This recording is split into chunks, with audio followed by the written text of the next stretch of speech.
Millennials and Gen X, what things are us Gen Zs missing out on from your generation? Parents that let their kids run things was actually a pretty accurate depiction of how much freedom kids had. Ride your bike wherever and be back when the streetlights come on, playing outside every day and being home for dinner. Not many obligations, maybe practice a few times a week for basketball or whatever.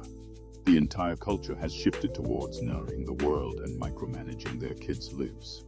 Doing sketchy, possibly but most likely not legal, stuff and not having the evidence shown to the world online.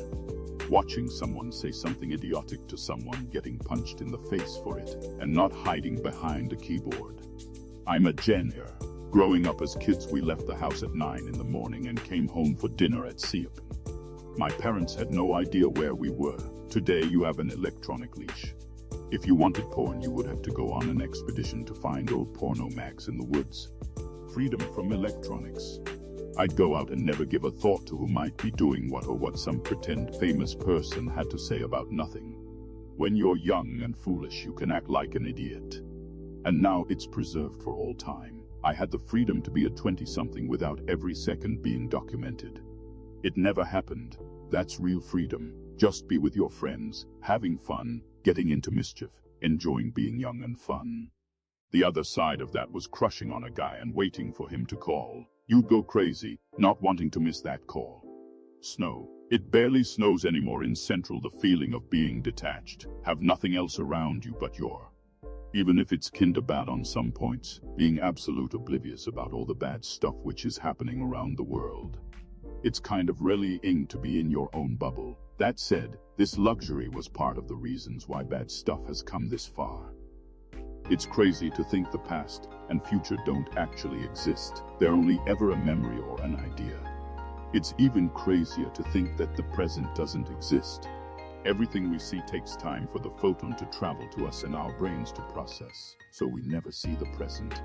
Just a reflection of the past. Why? A believer in the idea everything exists at the same time and place, and we are but perceiving, as famous philosopher Leighton Weedle said. Everything flows happen at the same time in space. It's just a big space and a long time. The past and future exist. It is only meat brains that can't comprehend them fully.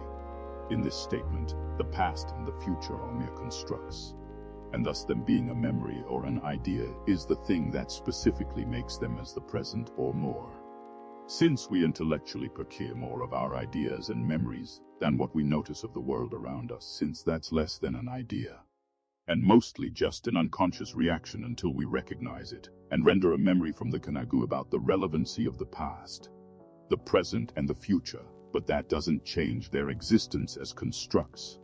The present exists as a permutation of the past. For the present to exist, the past must too. And the future exists as a permutation of the present. Therefore, if the present exists, then the past and future must too. Do you think colors exist? They are our classification of different light, color, sound, feeling of touch exist, then of course past, present and future exist. It's how we translate the external world. As limited being, I don't think we can figure time out. But I do view this notion as positive at pat because it reminds you all we have is presence, so we should be attentive. Let go of what's past and don't rush too much. What cheap food would you still eat no matter how rich you got? Corn dogs. I would never eat 4 hot dogs in one sitting, unless of course they were covered in deep red cornbread. It had got an update for this at LN, and I'm currently having a late night corn dog. Homemade meat, water, taco seasoning and Dorito chips. I didn't realize until way later in life what I was eating wasn't tacos, but I'll be damned if I ever stop eating the homemade version. Hole-in-the-wall places where the most expensive item is like $15. I've eaten at really fancy restaurants and can easily say that I'll take the holes in the walls any day. It's damn good food for a great price. My weakness is definitely gas station food. The construction workers definitely know what's up. I don't care if I become a multimillionaire. I'm never passing up fresh gas station food when I'm on a road trip. Little Debbie seasonal snack cakes. It's just not Christmas without the damn Christmas tree cakes. I know they taste like wax and pure sugar, but goddamn I need Remlol. Also instant butterscotch pudding mix. It doesn't have to be Jell-O brand, store brands are just fine.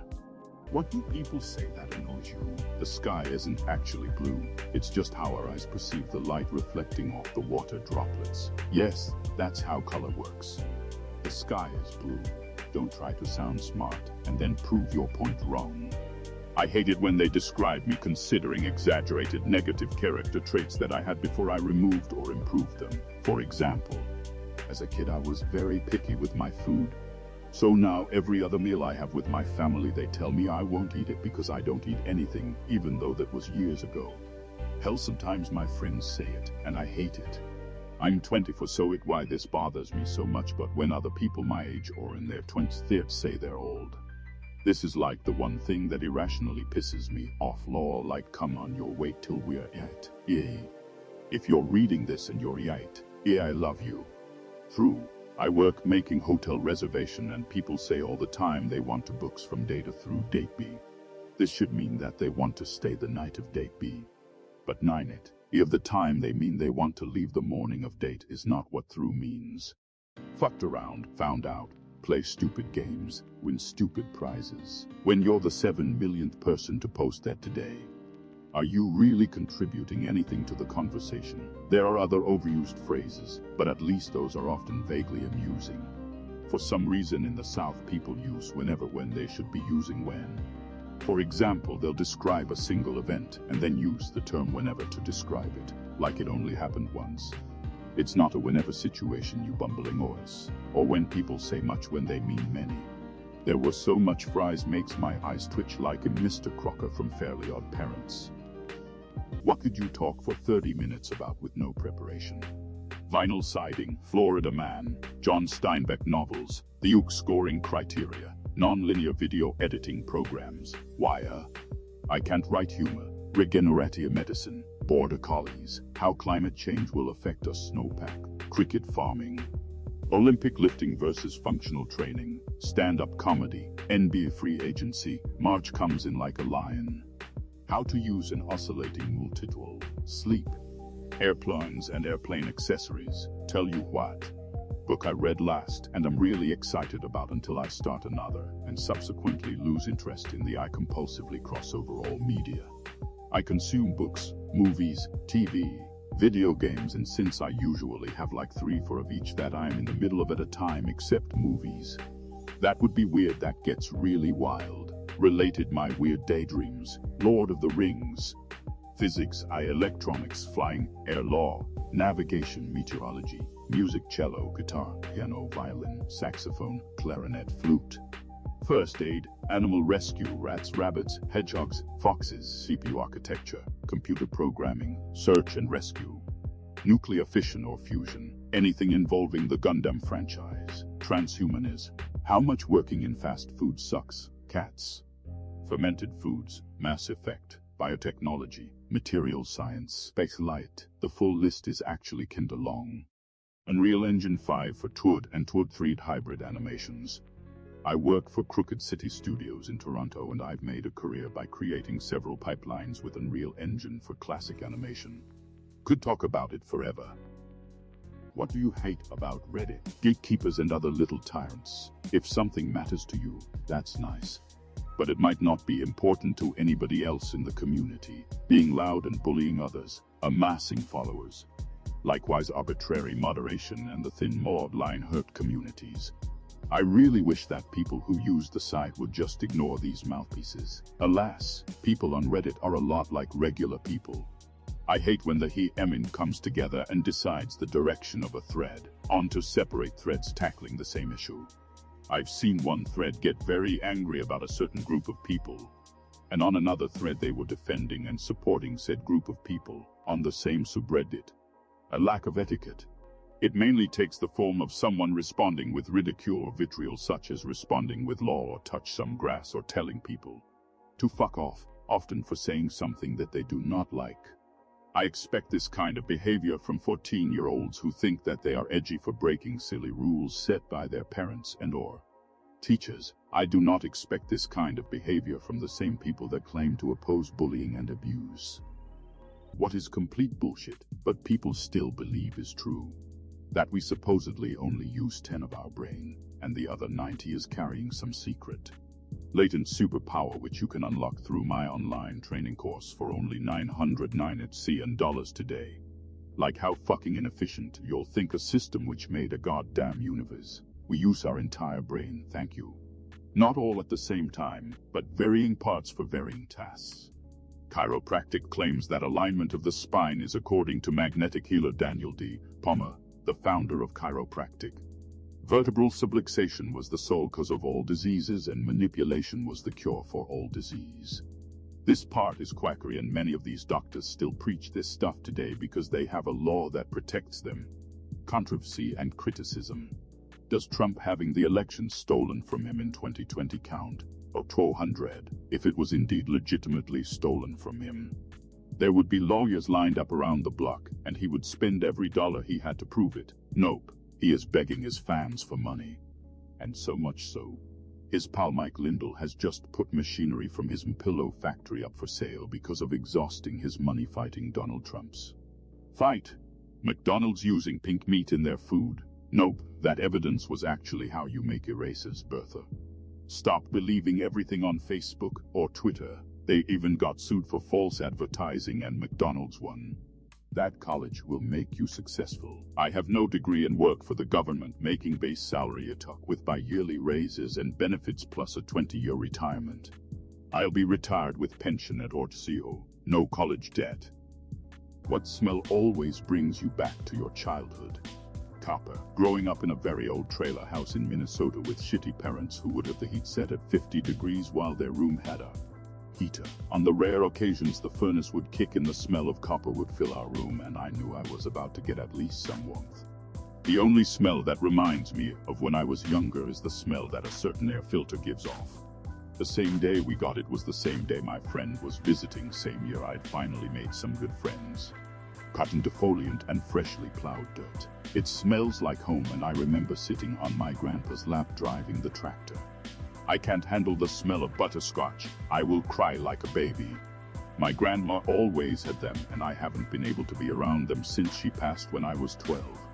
Bug spray always brings me back to summer camp. Even though I've used it way more not at summer camp, somehow it still lingers. Usually if I use something more than I did that one time, I lose the memory but not bug spray. A failed engine, broken car. I don't know what the smell is, but it's a certain smell you get when a car breaks down. I was in a huge accident when I was 10 which ended up killing my father. Tuna sweet corn sandwiches where the tuna has been mixed with mayonnaise and vinegar. I used to live of these as a kid. Always one specific memory that comes to me when I was eating one whilst watching Tom Jerry. Dad worked at a full-service gas station for a long time when I was growing up. He finally quit after the new management stopped letting them accept could smell him before we saw him in the house. The perfume J'adore by Dior. My mum used to wear it when I was younger and she always used to come and give me a snuggle before she left for work in the morning and the smell would transfer onto my clothes. I can smell it a mile off and makes me feel so warm and fuzzy. What were your parents' ludicrous rules growing up? I wasn't allowed to eat sour candies cause that was boy candy and I'm not a boy. My brother would always get the warhead spray candy and I was super jealous, so whenever I had an opportunity I'd sneak into his room and sneak a couple spritzes into my mouth. I had completely forgotten about this until a few years ago. So I ordered a small box of a variety of warheads, both the hard and liquid candy. It doesn't taste as good when it's not taboo. I wasn't allowed to watch Barney, Teletubbies, or Wonder Pets because my dad thought they were stupid and would make me stupid. I also couldn't eat without asking, and even then I wasn't always allowed. I also got in trouble for doing my homework often because I was hiding and not spending time with family. Not mine, but both of my sisters had some. My older one and her ex-husband had assigned seating at the dinner table. My younger one wouldn't let her oldest daughter go anywhere without her youngest daughter. 16. What's the easiest crime to commit accidentally? Errors on your tax return. Sometimes it's an honest screw-up by someone tasked with handling your paperwork. Sometimes it's your boss or spouse doing something wrong, and you finding out you live in the United States. You need to be aware of this as the IRS will find you and get their monies. Using a fake bill. Used to get fake tens when I worked for cash tips a lot. I gave it to a gas station attendant, and he used one of those markers on it. Technically, they are supposed to call the cops on you. Fake social media accounts. Anyone on a communication device that impersonates someone other than themselves can actually be considered identity theft and is punishable by law with prison sentences and a fine list of some. Push a person down the stairs and hope they die from breaking up over a person with a combine in a cornfield. While traveling on icy surface on highway. Slide vehicle sideways towards a tree at high speed, even if an airbag saves a person's life. Snap their neck, even if your vehicle has 20 airbags. There is no 100 guarantee a person will survive an accident. Apparently, even just living these days is an easy crime. 1 tax. Jailed for tax said something wrong. Jailed for insulted someone. Jailed for libel defamation. Shoplifting. You'd be surprised how easy it is to shoplift accidentally. Just one bump on a shelf and into your purse. Someone telling you they paid for it but didn't. Your friend shoving stuff into your bag telling you to hold it. And forgetting there's other stuff there. A whole lot of ways. What's the most hurtful thing your parent ever said to you? I hate that something so ugly came out of me. For context, my mom is Korean, slim and petite. She had 2 daughters with a black American, and we were never skinny, pretty or smart enough for her. And she told us all the time, I can't believe you expect so much from us just because you got diagnosed with cancer. My mother, while kicking me out of her house in the middle of chemotherapy at 25 years of age, when I couldn't afford to pay rent on unemployment. I was 17 and arguing with my mother. She grabbed my stepdad's loaded revolver he kept on top of the grandfather clock and pointed it at my face. She looked absolutely unhinged and told me, I swear I'll kill you. Unfortunately, that's one of several 30 years later, and she wonders why we have a very distant relationship. I was having an argument with my mom, and when I told her about some stuff I remembered that wasn't exactly nice as a kid, she said, well, I don't remember that happening, so it must have never happened, and I choose to live in the reality where it didn't. But you can do whatever you want, and walked away. Feelings invalidated. Oh, big time. Broke my arm on a school ski trip. Causing the whole trip to come back, picked me up at school and told me he wasn't taking me to the hospital. Maybe mom will take me home. Both parents refused to take me as they need their put sleep ahead of look. The orthopedic drive gave my mother the next afternoon upon hearing. This confirmed it was as fucked up as I was the 19th, so child services wasn't involved. Edit. I'm both saddened and strengthened by the similar you haven't. Please consider therapy. I was in my mid-aughts until I did. It can really help. It isn't too late to start. Where were you at New Year's 2000? Watching TV with the friends in Puteaux, France. Smoking thuck and drinking wine. There was a TV broadcast of the Earth from a satellite in low orbit. That's all I remember. We did not want to go to the Champs-Élysées. Too crowded. Who's a celebrity who looks like they smell really bad? Norman Reedus. Nothing against the guy, a fine actor and all that. He just looks like he needs a shower. Edit. Numerous first-hand reports indicate that Mr. Reedus does, in fact, smell very nice. I saw a clip of Matthew McConaughey telling a talk show host, either Oprah or Rosie O'Donnell, years ago that he doesn't wear deodorant because his mom told him his natural musk was pleasant. I've never been able to see him the same way since. I just feel gross looking at him. What's the funniest joke you've ever heard read? An old man goes for a medical. Nurse, all right, the doctor needs a urine and stool sample from you plus a sperm here. Take my underwear. Old joke, but still gold. Cracks me up every damn time. A man climbed a mountain in search of the legendary monk of the moon, said to be the wisest man to ever live. The man explored the mountainside until he found the monk's cave. "O great monk of the moon," he said, "what is the meaning of life?" The monk turned around and lowered his pants. A voice came from his rear end. "One day, your life will end. What you do with that knowledge determines your life's meaning." The man scowled and said, "What is this, some kind of wisecrack?" With all the sadness and trauma going on in the world at this moment, it is worth reflecting on the death of a very important person which almost went unnoticed. Larry Loprise, the man who wrote the Hokey Pokey, died peacefully at age 93. The most traumatic part for his family was getting him into the coffin.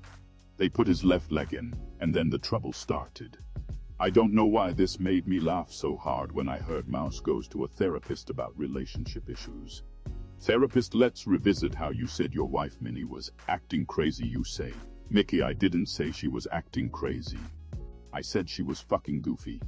This one was on George Meyer's website. I was waiting to get on a plane when I heard. All active duty military personnel are welcome to board at this time. Warm applause broke out as these valiant folks moved to the front. Now, all first-class passengers may board the aircraft. I tried to get people to clap. Come on. Let's hear it for the winners, and some did join in, but it felt half-hearted.